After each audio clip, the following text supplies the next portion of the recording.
Thanks for watching. Don't forget to like, comment, share and subscribe to Mufti Tariq Masood, famous scholar.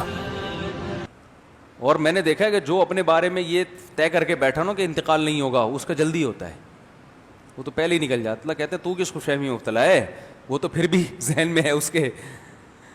تو حرکتوں سے پتہ چل رہا ہے کہ مرنے کے لیے تیار نہیں. پلاٹ خریدیں گے, مکان خریدیں گے, اس میں 60 سال کی عمر میں مکان اگر اپنے بچوں کے لیے بنا رہے ہو تو ٹھیک ہے, اپنے لیے بنانے کا بولو نا بھائی, کوئی تک نہیں بنتا. بچوں کے لیے بھی بنا رہے ہو تو ٹھیک, کس تصور میں وہ پھر میں اس پہ بات کر چکا ہوں. فرض کر لو بنا رہے ہو, تو اگر اس نیت سے بنا رہے ہو کہ میں مر گیا تو, اور اللہ نے پیسہ بھی بہت دیا ہے, اتنا دیا ہے کہ میں بار بار کہتا ہوں کہ پہلے اپنی خوراک, بچوں کی تعلیم, اچھی سواری, وہ میں بول نہیں سکتا, ٹھیک ہے نا. اب تو آپ اتنے فل ان دا بلینکس. سب سے پہلا پیسہ جو ذاتی گھر بنانے کی بات کرتے ہیں نا لوگ, ذاتی گھر بہت ضرورت ہے. میں کہتا ہوں 5ویں درجے میں ضرورت ہے. ضرورت نہیں ہے ایک ضرورت بالکل نہیں. ضرورت چھت کی ہے, چاہے کرائے کی ہو چاہے اپنی ہو, ایک آسائش ہے, آرائش ہے, تو وہ 5ویں درجے میں سب سے پہلے خرچ کرو. میں یہ بات خوب اچھی طرح سمجھ لیں, میں ذاتی گھر بنانے کے خلاف نہیں ہوں. لوگ کہتے ہیں یار یہ اتنے سارے لوگ جو ذاتی گھر بنا کے بیٹھے ہیں بیوقوف ہیں. خلاف نہیں ہوں, میں کہتا ہوں اس کو 5ویں نمبر پہ رکھو اگر رکھنا ہے تو. سب سے لوگ پیٹ کاٹ کاٹ کے گھر خرید رہے ہیں. پہلے یعنی پیٹ کاٹ کاٹ کے نا, متوسط درجے کی آمدن ہے, اس میں قسطوں پہ اتنی انسٹالمنٹ پہ آپ نہ صحیح طرح کھا سکتے ہو, نہ بچوں کو صحیح طرح پڑھا سکتے ہو. پہلے بنیادی خرچے پورے کرو. نمبر 1 اچھی خوراک. صبح ناشتے میں بادام, پستے, اخروٹ. نہیں آ رہی بات, اس سے اچھا والا کولیسٹرول بنے گا, صحیح ہے. بڑے گوشت پر اگر پابندی ہے تو بکرے کا گوشت. پھر جب بیگم بولے 5 کلو تو یہ نہیں بولو کہ کیا ہو گیا ہے, مہنگا ہو گیا ہے. بیگم سے بولو بیگم جو گھر خریدنے کے لیے پیسے رکھے ہوئے تھے نا, اس سے آج کل تمہیں کیا کھلا رہا ہوں, بکرا. کرائے کے گھر میں گزارا کرو, روز بکرا کھائیں گے. گھر تو ان اینٹوں سے دیواروں سے دل لگا کے کیا کرنا ہے بھائی, جنازہ اٹھے گا یہاں سے. یہ اپنی ہو کرائے کی ہو کوئی فرق نہیں پڑتا, چھوڑنا ہے اس کو. یہ تیار نہیں ہے اس کے لیے, میرا گھر ہے, وہ تو کیا کر لے گا بھائی. یہ جتنے قبرستان میں لیٹے ہوئے ہیں ان کے سب کے اپنے گھر تھے, تو جانا ہے, نکلنا ہے, مسافر خانہ ہے. سیٹوں سے دل نہیں لگائے. W11 میں بیٹھو گے, کیسی جھالریں لٹک رہی ہوتی ہیں نا W11 میں. ارے وہ کیسا زبردست W11 کو دلہن کی طرح سجایا ہوا ہوتا ہے, تو کیا گھر لے جاتے ہو اس کو. او بھائی سفر کی جگہ ہے, بیٹھو, لال سیٹیں ہوتی ہیں چمکتی ہوئی, ہے نا, کیسی چمکتی ہوئی لال سیٹیں, اچھی چمک پٹیاں لگی ہوئی ہوتی ہیں پوری, اندر بھی W11 پہ, باہر بھی. اب تو ہم بیٹھے نہیں, بہت عرصہ ہو گیا, وہ لوگ نہیں چھوڑتے نا, جہاں بھی جاؤ بیٹھو تو لوگ پہچانتے ہیں. ڈرائیور کے بارے میں ڈر ہوتا ہے, اکرام میں مجھے اسی سیٹ پہ لے جا کے نہ بٹھا دے. پائلٹ نے تو بٹھا دیا تھا تھوڑی دیر کے لیے اپنے ساتھ, تو اب W11 کے ڈرائیور نے پہچان لیا, پتہ چلا مفتی صاحب آپ یہاں بیٹھے ہیں جی. تو اب یہ تھوڑی کہ اتنی چھمک چھلوں کی طرح چمک رہی ہے, تو اب آپ کو W11 سے محبت ہو گئی. اب آپ کہہ رہے ہیں میں گھر جاؤں گا ہی نہیں, یہ میری سیٹیں ہیں, یہ اسٹیئرنگ میرا ہے. ارے بھائی یہ تو وقتی طور پر سفر کے لیے ہے. کتنا بڑا گھر ہو, کتنی اچھی لوکیشن ہو, یہ چھوڑ کے جانا ہے. جنازے اٹھیں گے یہاں سے. اور سب کے قارون نے کیسے کیسے محلات بنائے, کم ترکوا من جنات وعیون ونعیم. قرآن کہہ رہے کیسے بڑے بڑے باغات چھوڑ کے گیا دنیا سے وہ. وزروع ونخل, اور کھجور کے باغات اور کھیتیاں, یعنی کاروبار الگ تھا اس کا, سب چھوڑ چھاڑ کے ختم. فما بکت علیہم السماء والارض. اللہ فرماتے ہیں نہ ان کے اس قسم پرسی پہ آسمان رویا, نہ زمین کو ان پہ ترس آیا. ہمارے نبی کیا چھوڑ کر گئے, ایک آدھ گھوڑا تھا میرا خیال, ایک تلوار, بس یہ وراثت چھوڑ کے گئے دنیا سے. لیکن کامیاب کون تھا, ہمارے نبی کامیاب تھے بھائی. دنیا کو مسافر خانہ سمجھا, ہم اس پہ فخر کر رہے ہیں یار یہ اتنا بنا رہا ہوں میں. تو سب سے پہلے پیسہ خرچ کرو کس پہ میرے بھائی؟ خوراک. تعلیم سے زیادہ خوراک پہ. باڈی ہوگی, صحت ہوگی تو پھر آگے تعلیم بھی ہے. بیمار آدمی کیا بیچارہ, وہ ایک حکیم صاحب ہم مجھے کہا کرتے تھے کہ دیکھو موٹا حکیم اور دبلے فقیر پہ کبھی دبلا حکیم اور موٹا فقیر ان پہ اعتماد نہیں کرو. میں نے کیوں کہہ رہے ہیں, دبلا حکیم اگر اس کو صحت بنانی آتی ہے تو خود دبلا کیوں ہے اتنا, خود اپنے آپ کو صحت مند کیوں نہیں رکھ سکا یہ. اور موٹا فقیر کا مطلب اگر یہ واقعی فقیر ہے تو اتنا موٹا کیوں ہے, اس کو اضافی مل رہا ہے تبھی یہ گول ہو گیا ہے. بڑوں کی باتیں ہوتی ہیں, بڑی خاندانی باتیں ہوتی ہیں. تو صحت اچھی نہیں ہے تو میرے بھائی لوگ آپ سے, اگر آپ ڈاکٹر بھی ہیں تو لوگ علاج نہیں کرائیں گے. آپ بولیں گے یار یہ ڈاکٹر صاحب خود اتنے باریک سے ہیں تو یہ کیا علاج کریں گے. تو سب سے پہلے, اور صحت پہ پیسہ بھی خرچ ہوتا ہے. آپ کہہ سکتے ہیں غریب لوگ زیادہ صحت مند ہوتے ہیں, وہ اس لیے ہوتے ہیں کہ وہ کھاتے کم ہیں, محنت زیادہ کرتے ہیں, وہ ایک اور وجہ ہے. لیکن اگر غریب اچھی خوراک کھانا شروع کر دے تو اور زیادہ صحت مند ہو جائے گا. اور اچھی خوراک پہ روکڑا بولو نا بھائی, خرچ ہوتا ہے. یہ جو کوکنگ آئل آپ مارکیٹ سے لے کر آ رہے ہو اس پہ پیسے خرچ نہیں ہوتے, سستا ہے, دیکھنے میں چمکدار ہے, اس لیے کھا کھا کے قبرستان ہے بھائی بھر دیے. دیسی گھی کا مشورہ تو کہتے ہیں یار پیسے ہی نہیں ہے. وہ بحریہ ٹاؤن میں پلاٹ کے پیسے کہاں سے آئے تمہارے پاس یار؟ تمہارے پاس دیسی گھی کے پیسے نہیں ہیں, بحریہ ٹاؤن میں تم نے بنگلہ خرید لیا ہے. جس کے پاس دیسی گھی کے پیسے نہ ہوں وہ ذاتی مکان خرید سکتا ہے. اس کا مطلب یہ ہے کہ بھائی مکان میں تو سریا ڈالا جا رہا ہے, اور جو مکان میں رہنے والا ہے وہ اپنے ہڈیوں کے سریے کی فکر نہیں کر رہا, وہ اپنی ہڈیوں میں سریا نہیں ڈال رہا. ہڈیاں کھوکھلی ہو رہی ہیں اور مکان میں اتنے موٹے موٹے سریے ڈل رہے ہیں. وہ پہلے جو دیکھو مکان رہا خود مر گئے تو مکان کا کیا فائدہ؟ مکان نہیں تھا خود رہے, کوئی نہ کوئی چھپڑا مل جائے گا رہنے کے لیے. کیا یار سمجھ میں نہیں آ رہا یار, میرا خیال بہت مشکل ہے بھائی. آپ کہہ رہے اتنا آسان ہے پھر اتنا مشکل کیوں ہے؟ یہ تو بہت آسان ہے. عمل کریں گے نا تو پتہ چلے گا کہ پورا 1 گھنٹے کا بیان کخ بھی سمجھ میں نہیں آئے.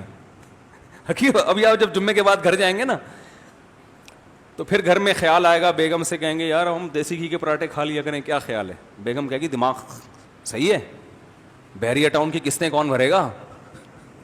پھر آپ کہیں گے بات تو صحیح ہے یار, ذاتی مکان, کیا ڈائلاگ کیا ہو گیا, ذاتی اپنا گھر اپنا ہی ہوتا ہے, بھلے اس میں چائے میں پاپے ڈبو ڈبو کے کھاؤ سارا دن, اپنا گھر. یہ نہیں کہتے کمبخت اپنی باڈی اپنی ہوتی ہے, پہلے باڈی ہے گھر بعد میں ہے.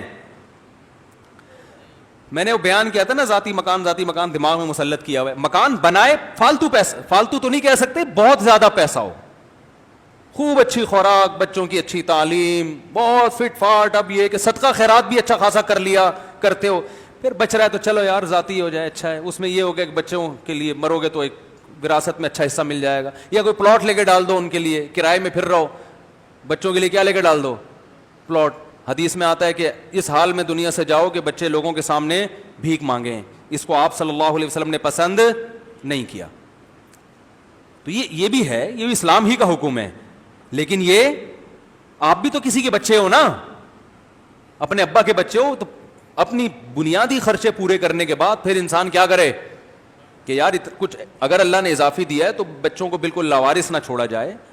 اور ویسے بھی آج کل بیوہ عورتوں کا پوچھنے والا کوئی نہیں ہے, تو آپ مرے تو آپ کی بیوی بیوہ ہوگی, کوئی بھی نہیں پوچھے گا اس کو, اس کے لیے کچھ چھوڑ کے چلے جاؤ. تو یہ سب بات کی, جس کو اللہ نے نہیں دیا تو توکل کرے بھائی, جس اللہ نے مجھے کھلایا پلایا بچوں کو بھی کھلا دے.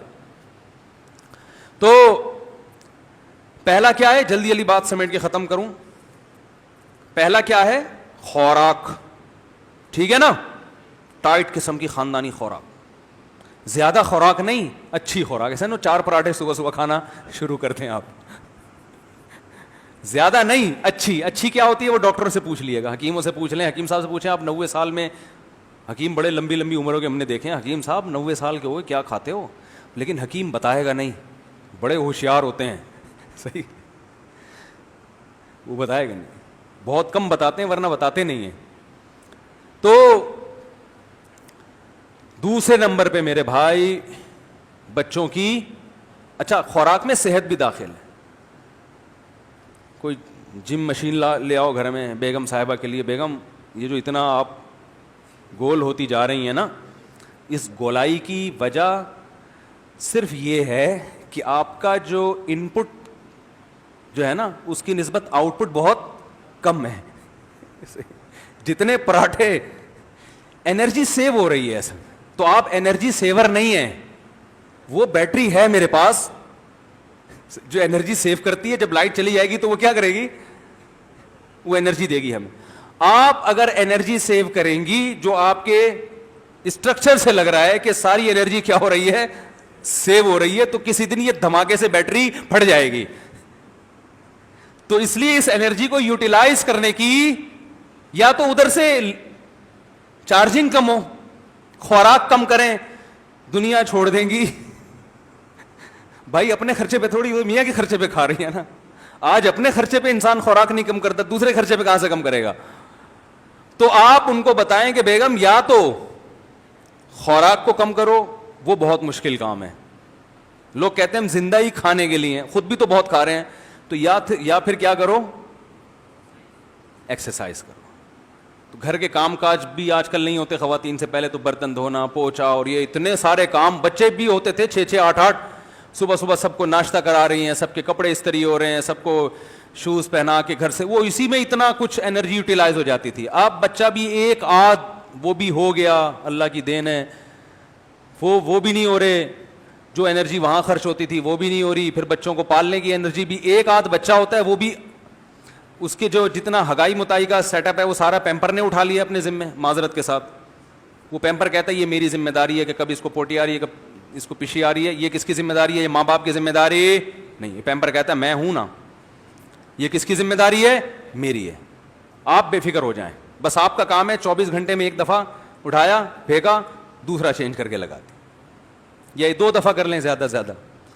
تو یہ ٹینشن بھی کیا ہو گئی. پہلے راتوں رات پوری رات نالیوں پہ لے کے, واش روم میں لے کے بیٹھی رہتی تھی مائیں, سی کرتی رہتی تھی, کم وقت کب کرے گا.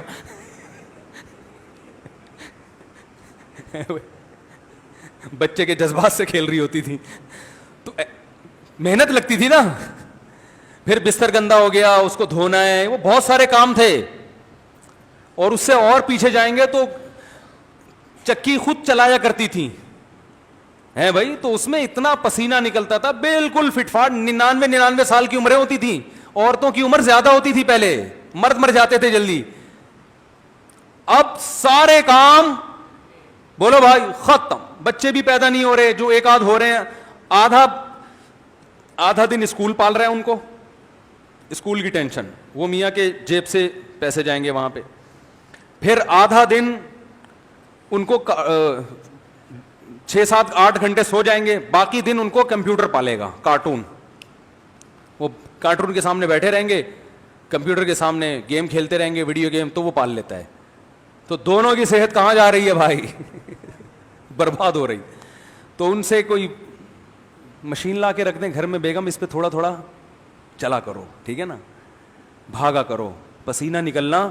پھر ایئر کنڈیشن روم ہے, جو گرمی سے تھوڑی بہت انرجی ختم ہوتی تھی وہ بھی, تو پیسہ اس پہ خرچ کریں. بحریہ ٹاؤن آخر میں آئے گا بھائی, تو صحت پہ پیسہ خرچ ہو گیا. دوسری چیز پیسہ خرچ ہونا چاہیے ایجوکیشن پہ. ویسے ایجوکیشن پہ پیسہ لگتا نہیں ہے, غربت میں بھی اچھی ایجوکیشن مل جاتی ہے, لیکن اگر کوئی سمجھتا ہے کہ نہیں تو پھر دوسرے درجے میں کہاں خرچ کر لے, اس پہ خرچ کر لے. لباس اچھا رکھے. تیسری چیز سواری خاندانی ہونی چاہیے, بلکہ تیسری چیز سواری نہیں, گاڑی بھی چوتھے نمبر پر ہے, بلکہ سب سے پہلا نمبر تو میں نے بتایا ہی نہیں ہے, وہ سب سے پہلے نمبر پر ہے. اس لیے کہ صحت اس سے جتنی اچھی ہوتی ہے کسی اور چیز سے, کیونکہ انسان کو راحت ملتی ہے نا. ارے قرآن میں اللہ فرماتے ہیں جعل لکم من انفسکم ازواجا لتسکنوا الیہا, اللہ نے تمہارے لیے بیویاں بنائی تاکہ تمہیں سکون ملے. تو سکون سے اچھا صحت بنانے کا کوئی ذریعہ ہے؟ میں کہتا ہوں الٹا سیدھا کھا لو لیکن خوش رہو, تو وہ آدمی زیادہ اچھا رہے گا. اور جو زیتون پیے, انجیر کھائے مگر ٹینشن میں ہو, اس کی صحت اچھی نہیں. تو اللہ نے نکاح کو سکون کا ذریعہ بتایا. تو سب سے پہلے پیسہ کس پہ خرچ کرو, نکاح پہ. ہمارے نبی, زیادہ نہیں جاؤں گا اس طرف, پھر وہ خواتین سننا چھوڑ دیتی ہیں, وہ یہیں پر اسٹاپ کر کے کہیں آگے کا بیان ہم نے نہیں سننا. تو سب سے پہلا پیسہ خرچ ہونا چاہیے کس پہ میرے بھائی؟ شادی پہ، شادیوں پہ. وہ آپ نے تشریح کر دی. چلو شادیوں پہ نہیں تو شادی پہ بھی، شادی پہ ہی کر لو شادی پہ ہی کر لو. اچھا جگہ رشتہ لے کے جاؤ، اچھی جگہ رشتے پہ روکڑا خرچ ہوتا ہے. خوراک پہ پیسہ خرچ کرو، سواری خاندانی رکھو، آپ کا وقت بھی بچے گا، دماغ بھی. سواری نہیں رکھتے لوگ، پیسہ اللہ نے دیا، اتنی بھاری بھرکم قسطیں بھر رہے ہیں، مگر رکشوں میں سفر، چنچی میں بیٹھ بیٹھ کے. بھائی اللہ نے پیسہ نہیں دیا تو پھر چنچی بہت بڑی نعمت ہے اللہ کی، پیدل جاؤ بلکہ زیادہ بڑی نعمت ہے. دیا ہے پیسہ تو میرے بھائی سواری اچھی رکھو. دیکھو میرے شیخ نے ذاتی مکان نہیں بنایا، گاڑی کویت کے شہزادے سے خریدی تھی. میرا خیال ہے آپ کو کویت کا پتہ نہیں ہے اور اس کے شہزادے کا بھی پتہ نہیں ہے اور اس کی گاڑی کا بھی پتہ نہیں ہے، اس لیے آپ حیران نہیں ہو رہے اتنا. کویت کے شہزادے سے گاڑی خریدی، جب وہ روڈ پہ چلتی تھی تو پبلک بولتی تھی کہ یہ کس کی گاڑی ہے؟ یہ کس کی؟ بول لو نا بھائی، گاڑی ہے. اور ہم بھی اس میں بیٹھتے تھے تو ایسا سکون ملتا تھا اس میں بیٹھ کے جیسے پتہ نہیں جنت میں آ گئے. تو اس گاڑی کا فائدہ یہ ہے کہ بھائی لانگ ڈرائیو میں آپ پشاور جاؤ کوئی ٹینشن نہیں ہے، کوئٹہ جاؤ کوئی ٹینشن نہیں ہے، لاہور جاؤ، بلکہ سفر مزیدار. تو سفر بھی تو انسان کو کامیاب بناتا ہے نا. جو سفر نہیں کرتا وہ تو بہت سارے چیزوں میں پیچھے رہ جاتا ہے. کاروبار کے لیے بھی سفر کرنا پڑتا ہے انسان کو، اور تعلیم کے لیے بھی سفر کرنا پڑتا ہے، رشتہ داری جوڑنے کے لیے بھی سفر کرنا پڑتا ہے، تعلقات بڑھانے کے لیے بھی سفر کرنا پڑتا ہے. آپ کے پاس اچھی گاڑی ہے بہت، ورنہ آپ 1 مہینہ تو ٹکٹ میں لگتا ہے، پھر کسی اور کی سیٹ پہ جا کے بیٹھ جاتا ہے آدمی. بہت سارے مسائل ہیں. اور جہاز کا تو ویسے بھی کوئی بھروسہ. کیا خیال ہے؟ وہ ویسے ہی دنیا PIA والوں کا اس امت پر بہت بڑا احسان ہے، انہوں نے ہمیں یہ سکھا دیا کہ یہ دنیا مسافر خانہ ہے. ٹھیک ہے نا. تو یہ چند چیزیں ہیں. وقت پورا ہو گیا. اللہ تعالیٰ سمجھنے کی، عمل کی توفیق عطا فرمائے.